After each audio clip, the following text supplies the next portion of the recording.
Doctor Sonali, जैसे यहाँ पर बैठे हुए विशेषज्ञों ने बताया है कि किस प्रकार तंबाकू के जो प्रभाव हैं शरीर के कुछ और अंगों पर, और इसके अलावा कैंसर की भी बात हुई, दिल की बीमारियों की बात हुई, आप क्या बताना चाहेंगी दांतों पर और खासकर मुंह पर उसका क्या दुष्प्रभाव होता है, यानी बुरा असर होता है? सबसे ज़्यादा जो स्मोकलेस टोबैको है, जैसे गुटखा, पान मसाला, खैनी, जर्दा, मिश्री, इन सब के सेवन से according to the global tobacco adult survey almost 35% of the people are addicted to this form of tobacco and इनसे होती हैं oral cavity की problems। इनिशियली ये लाल और सफ़ेद धब्बों की तरह मैनिफेस्ट करते हैं और बाद में जैसे ल्यूकोप्लेकिया है, ओरल सबम्यूकस फाइब्रोसिस है, ये प्री कैंसर कहलाते हैं। और फिर इनकी वजह से almost there is 21% malignant transformation to oral squamous cell carcinoma which causes almost 85% of oral cancers in India. जी doctor Sonali, we have to be very careful about the preventive strategies. जी doctor Sonali, अमूमन होता यह है कि जब भी कोई किसी दांतों के विशेषज्ञ के, आप जैसे विशेषज्ञ के पास जाता है और आप जब मुंह का मुआयना करके बताती हैं कि भाई देखिए अब ये सब छोड़ दीजिए, तो स्टेन्स वगैरह निकल गए, उसके बाद आपने कंप्लायंस की अगर बात करें, कितने लोग छोड़ पाते हैं?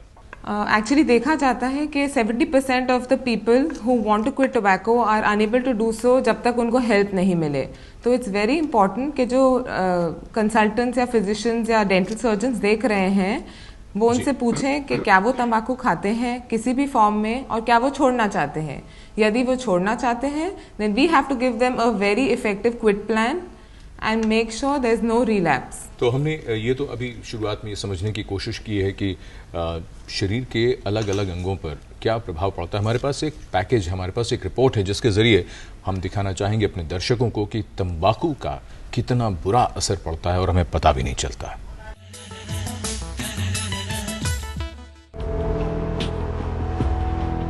तंबाकू के कई हानिकारक प्रभाव हैं। धूम्रपान करने पर धुआं सीधा फेफड़ों में जाता है और उन्हें प्रभावित करता है। इतना ही नहीं, इसके सेवन से मस्तिष्क की नसें सख्त हो जाती हैं, जिसके कारण ब्लड क्लॉट बन जाता है व धमनियों में अवरोध उत्पन्न हो जाता है। यही धुआं जीभ, गाल, होठों को भी नुकसान पहुंचाता है। इससे मुंह और गले का कैंसर हो सकता है, यहाँ तक कि व्यक्ति की आवाज भी जा सकती है। धूम्रपान से हृदय की धमनियां सिकुड़ जाती हैं, जिससे दिल का दौरा पड़ सकता है। साथ ही व्यक्ति को गैस्ट्रिक अल्सर होने की संभावना भी होती है। यदि कोई गर्भवती महिला धूम्रपान करे तो बच्चे के लिए अत्यधिक खतरा उत्पन्न हो जाता है। धूम्रपान करने से ब्लैडर कैंसर या लंग कैंसर हो सकता है। फेफड़ों द्वारा ऑक्सीजन लेने की क्षमता खत्म हो जाती है और क्रॉनिक ब्रोंकाइटिस भी हो सकता है, जिससे सांस लेने में परेशानी होती है। वहीं गुटखा, जर्दा या खैनी के रूप में तंबाकू का सेवन करने वाले जल्द ही मुंह के कैंसर से ग्रस्त हो जाते हैं। साथ ही कई गंभीर बीमारियों की चपेट में भी आ सकते हैं।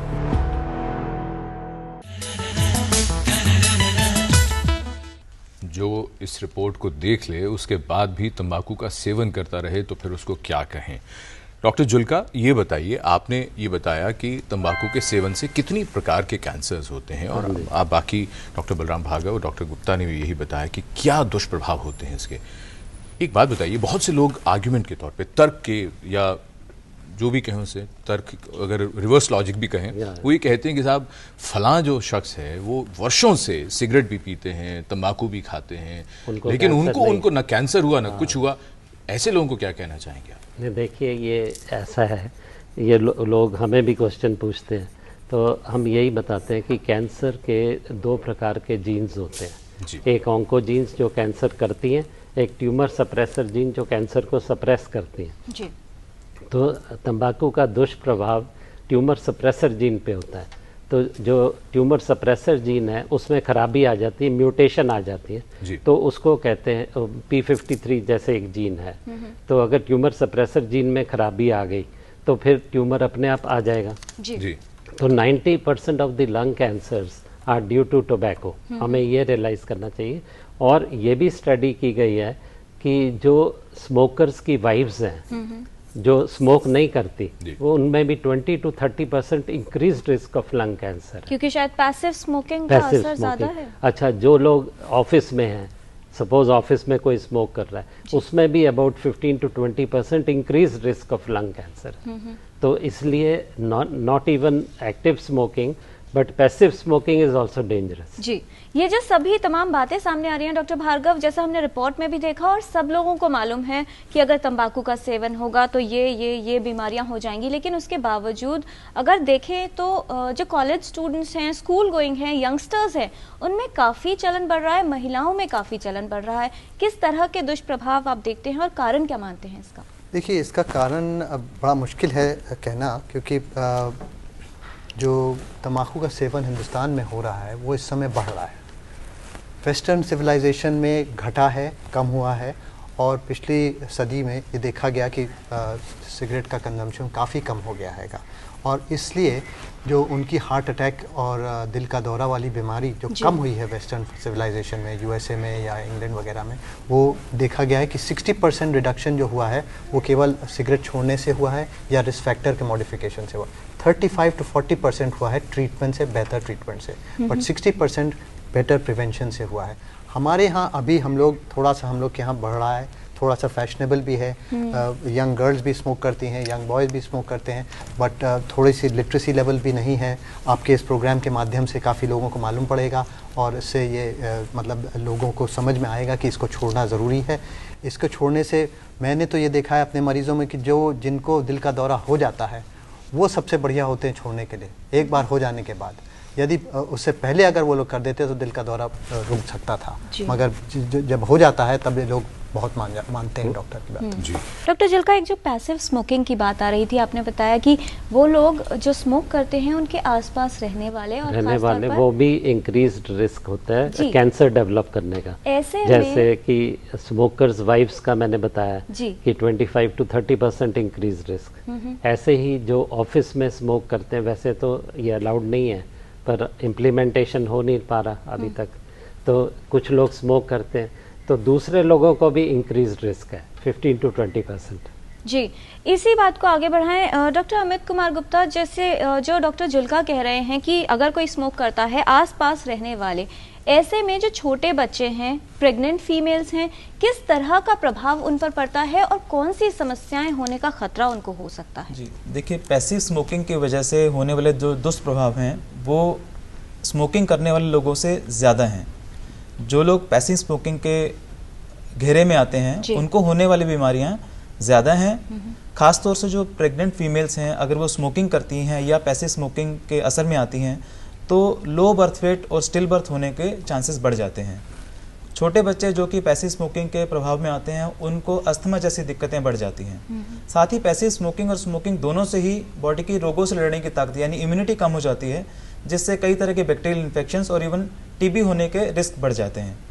ये भी देखा गया है कि अभी एक सन 2000 से 2004 में एक ग्लोबल यूथ टोबैको सर्वे हुआ था, जिसमें स्कूल चिल्ड्रन में स्मोकिंग की लत को देखने के लिए एक बड़ा सर्वे हुआ था, जिन्होंने ये पाया कि स्कूल के जो बच्चे हैं उसमें भी 25 से 30% ऐसे बच्चे हैं जिन्होंने कभी ना कभी स्मोकिंग की है। उन सभी में स्मोकिंग से होने वाले दुष्प्रभाव काफ़ी संभावना में देखे जाते हैं। जी डॉक्टर भार्गव, ये जो बात डॉक्टर अमित कुमार गुप्ता ने भी बताई और आप भी जैसा बोल रहे थे कि स्कूल गोइंग किड्स और यंगस्टर्स की अगर बात करें तो उनमें चलन बढ़ रहा है। हुक्का पार्लर्स खुल गए हैं, ई सिगरेट्स जैसी चीज़ें भी मौजूद हैं और हुक्का पार्लर्स एज अ फैशन लिया जाता है कि आप वहाँ नहीं जाते तो मतलब कुछ कमी है। किस तरह से आप देखते हैं स्थिति को? इस स्थिति को, ये तो काफ़ी गंभीर स्थिति है मेरे हिसाब से, क्योंकि हुक्का पार्लर वाली जो बीमारी है वो एक ऐसी फैशनेबल सी बीमारी हो गई है कि जिसमें ये नहीं मालूम उसमें क्या मिलाया जा रहा है जी। उसमें केवल तंबाकू है या कि उसमें ड्रग्स भी हैं, कोकेन है या क्या है, वो मालूम ही नहीं किसी को। बस उसमें फ्लेवर ज़रूर डाल दिया जाता है, स्ट्रॉबेरी या ये वो, उससे फीमेल्स मेल्स सबको ज़्यादा आनंद आता है और इसलिए ये बीमारी फैल रही है। मेरे हिसाब से ये और भी हानिकारक है सिगरेट और तंबाकू से सेवन से। जी देखिए, हुक्का का एक और चीज़ मैं बोलना चाहूँगा कि लोग सोचते हैं ये फिल्टर होके आता है पानी से तो सेफ है, वाटर पाइप और वाटर वो जो कहते हैं ना, तो दिस इज़ नॉट सेफ। ये लोगों को बताना ज़रूरी है क्योंकि इसमें जो तत्व होते हैं केमिकल्स जैसे नाइट्रोसामीन्स वो ज़्यादा होती हैं, उससे कैंसर होने की संभावना बढ़ जाती है।